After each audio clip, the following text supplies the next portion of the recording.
Salutare! Sunt Topo și vă voi arăta următorul joc de tip Survivor. Avem aceste 10 conserve aranjate în formă de piramidă, 4, 3, 2, 1 și 3 săpuleți cu care va trebui să dărâmăm aceste conserve.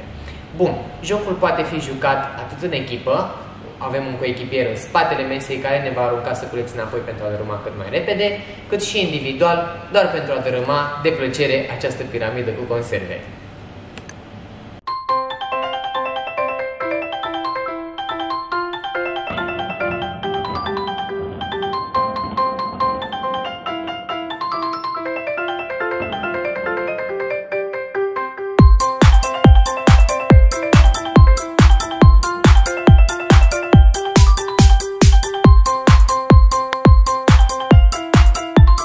Fantastic!